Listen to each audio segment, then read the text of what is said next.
Shalom, I am Rabbi Shaul Praver. You're watching Rabbi Rock. Once again, we're going to talk about energy, and we have the great pleasure of having Dr. Fred Leder with us today, an expert on the subject. I feel that we went into the history and the usage of oil in our first segment, and we showed that the supply of oil has really reached its peak, or soon will reach its peak according to others, but at any rate is coming to a close. The era of energy, oil-dependent energy, is coming to a close as we know it.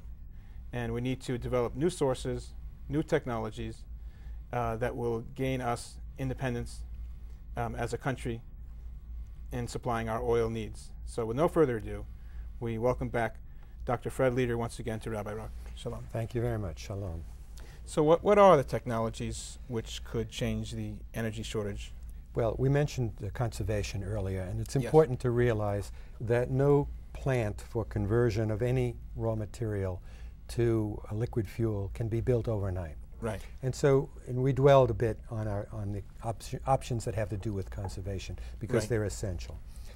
When we look at the North American hydrocarbons, the amount of raw material that's available to us in North America for conversion, we find that, and by comparison I should say, that all of the oil in the Middle East is roughly 700 billion barrels. Wait a second. When you're saying the North American hydrocarbons, we're talking about your shale, you're talking about your coal, your tar.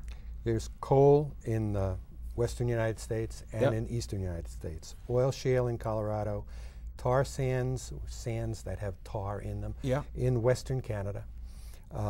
Heavy tar and heavy crude oil in Venezuela, not North America, but close. And as a reference, I want to give you the amounts. Yeah, because it's a huge amount that we have. Huge amounts, and as a reference, I'm going to use the Middle East, which is 700 billion barrels of oil still remaining. The total. I should point out, when we talk about peaks, we talked about peak in production. That means the largest amount that can be produced, or that ever has been produced in a given year. Right. Now that will decline, and once it's declining, it's not accommodating economic growth any longer. That's true. So it may take 100 years to phase out oil. I see. But we have got to phase in alternatives now if we're going to have any kind of growth, and there certainly is demand for it. In China and India. China and India, in the United States, in Africa. So what quantities do we have? So referencing Middle East as 700 billion, and then just looking at a heat equivalent, a fuel equivalent, coal 850, roughly one Middle East. Just oil shale in Colorado 700 billion. 700 billion. Another Middle East.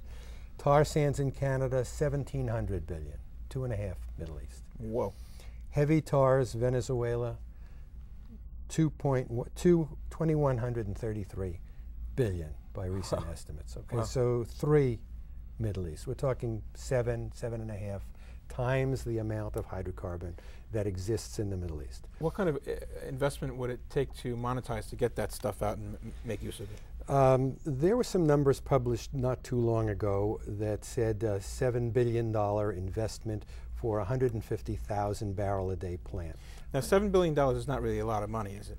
No, it's not. But let me just say 150,000 barrels a day is typical output of a middle-sized refinery. Yeah.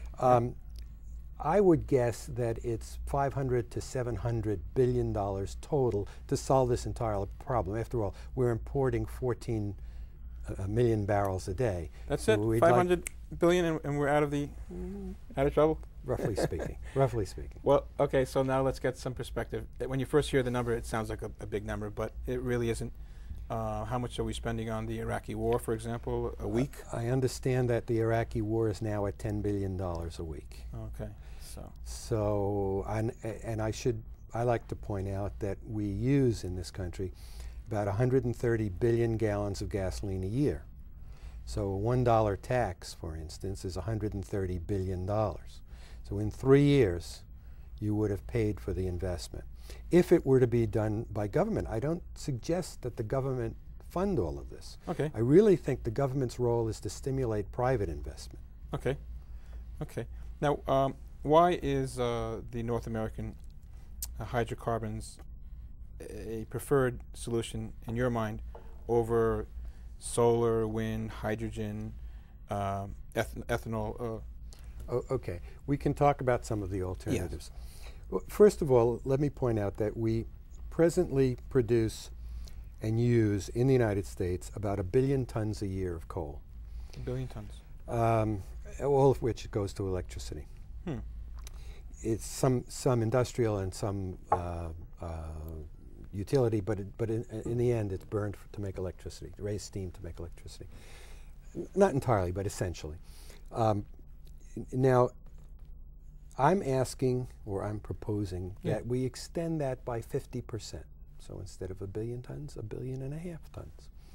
We know how to do it far more cleanly and efficiently and safely than we did 30 years ago. Okay. Accident rates are down, pollution is controllable. We also know how to convert coal to motor gasoline. The Germans in World War II made high-octane aviation gasoline from coal because they had no choice. They couldn't get petroleum. We blocked the ships. So we had blocked their access. They had to use their domestic coal to make their gasoline. So they used their domestic coal. The same situation occurred in South Africa.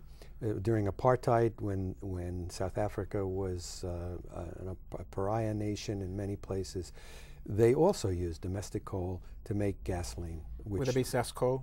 Sasol is the name of the government corporation. They used the same technology that the Germans had developed.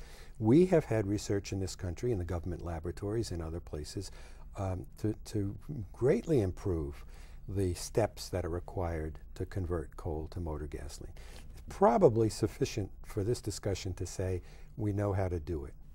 It would need to be demonstrated on a large scale. We need to select the precise pieces of the puzzle to put together, but it's known technology. Now, South Africa's still doing it. They've been doing it for 50 years. Yes. And they've been doing it successfully? Yes. So as far as a method of arousing the confidence in the market, perhaps South Africa would be a good model to point investors towards. I think so, but you have to be careful that the cost of mining, labor costs, investment, cost of capital may vary from country to country. Okay. Has to be reprocessed, redesigned, and re-estimated for this country. But you know, if it had been done 20 years ago, we would just be in a much better position than we are now. Yes. Now, why is it better to put that money, in your mind, into the North American hydrocarbons as opposed to solar? Let's take that as a starting point. Well, solar is a viable technology. It's expensive in comparison to other means of generating electricity. I think that it's a kind of a boutique technology. It produces less than 1% of our electricity now. It's an axiom in this business that you don't grow at 1,000% a year. You grow at a few percent a year. Yes. Even 10% a year is a very rapid growth to develop an industry. So I don't see that the economics are there to drive solar in the direction and with the urgency that we need right now. And I'd make the same argument for wind. Okay. Hydroelectric is valuable. It has been for a long time, but there are just so many places where you can site it, and then you run out of opportunities. Can you tell us a little bit about the Fischer-Tropsch technology? Well, the Fischer and Tropsch were German scientists who developed the chemistry for converting certain kinds of gas molecules to gasoline. That would be the natural gas? Well, no. The first thing you do is you can start with natural gas and you can start with coal. Either way. Let's talk about coal because that's where we came into this. Yeah.